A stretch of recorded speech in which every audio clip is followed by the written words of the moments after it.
En este nuevo capítulo viajaremos a Siria para explicar el interesantísimo asunto de las operaciones de bandera falsa o falsa bandera, y también llamados ataque bajo falsa bandera.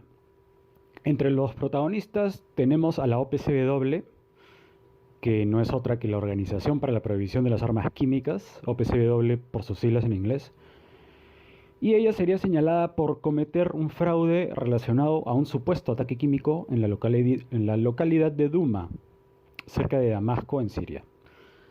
La OPCW no es cualquier institución, sino que, como parte de Naciones Unidas, su autoridad es respetada alrededor del mundo.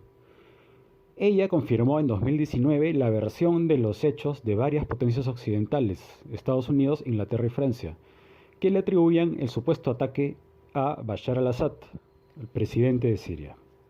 Sin embargo, y como veremos, las evidencias apuntan a, como dijimos, un fraude y a una operación de bandera falsa, que es lo que explicaremos a continuación.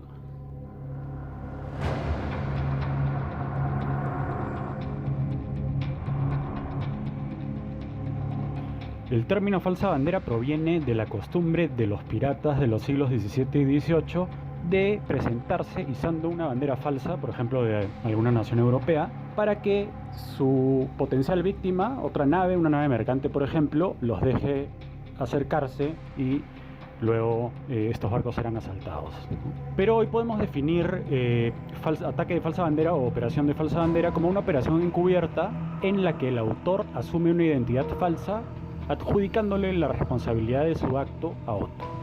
Tenemos aquí un par de rápidos ejemplos históricos. Antes de invadir Polonia, los nazis enviaron a un escuadrón de la SS a asaltar una estación de radio en la frontera Alemania con Polonia, pero estos soldados de la SS nazis irían disfrazados de soldados polacos. Luego los nazis acusaron un ataque polaco y usaron ese ataque falso como una justificación para invadir Polonia unos días después. Algo parecido haría el gobierno estadounidense de Lyndon Johnson, que aseguraría que el SS Maddox había sido atacado por una balsa norvietnamita, justificando así una escalada en la guerra de Vietnam. Esto se recuerda como el incidente del Golfo de Tonkin.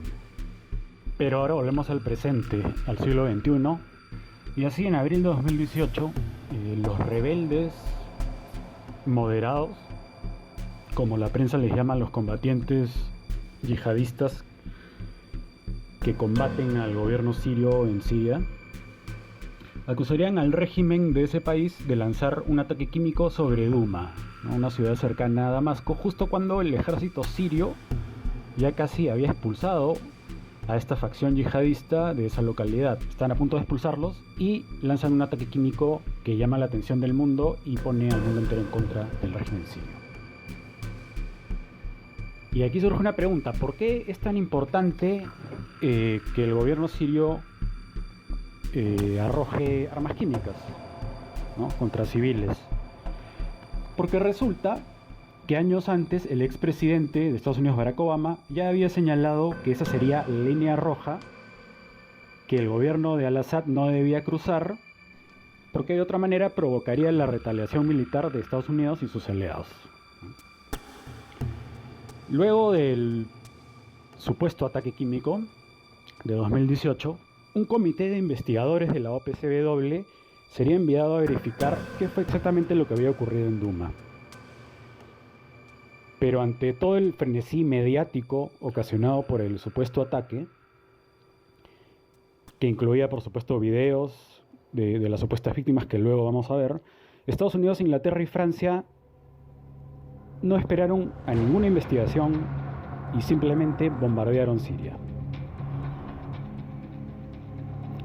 Muchos meses después, de hecho un año después, o cerca de un año, la OPCW igual les daría la razón, ¿no? Diría que había suficientes evidencias que apuntaban a que el perpetrador había sido el régimen sirio, y de esa manera le daría la razón a los países europeos y a Estados Unidos, y justificaría así el bombardeo sobre Siria. Y es así como a grandes rasgos quedaría bien que mal justificado el bombardeo sobre Siria. Pero aquí empezaría la controversia, pues un inspector de la OPCW que había estado en Siria haciendo la investigación in situ, le diría a la Courage Foundation, creada para proteger a whistleblowers, o sea, delatores, que los hallazgos y observaciones hechas por él y otros inspectores en Duma habían sido suprimidos de manera que la OPCW pudiera llegar a una conclusión prefabricada que favorecía a Estados Unidos, Inglaterra y Francia. Además de eso, Wikileaks también filtraría información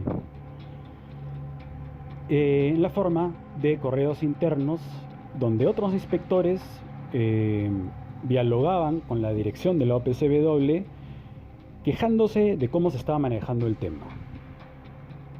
Entre lo destacable de estas cartas tenemos lo siguiente. Para comenzar, no existía evidencia para asegurar que se había dado un ataque con gas cloro. Luego, tampoco había evidencia para asegurar que los cilindros que se encontraron en el lugar habían sido arrojados desde aviones o helicópteros, ¿no? O desde el aire, en todo caso. Finalmente, insinuaciones que mostraban a supuestas víctimas del ataque no parecían mostrar a víctimas de gases asfixiantes.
El inspector disidente, cuyo email fue filtrado por Wikileaks, le solicitó a la OPCW que por favor usara el reporte completo de lo que habían investigado en Duma, ya que la versión redactada, es decir, cortada, no reflejaba el trabajo del equipo, como pueden leer en la pantalla.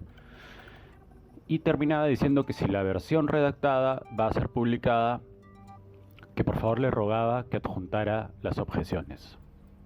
Cosa que al final, por cierto, no sucedió. Y bueno, uno de los asuntos contenciosos era si es que existía evidencias de la presencia de gas cloro. Y lo que estos inspectores disidentes y opuestos a la versión oficial de la OPCW encontraron es que solamente habían trazas de sustancias que también se podrían encontrar simplemente en la lejía casera.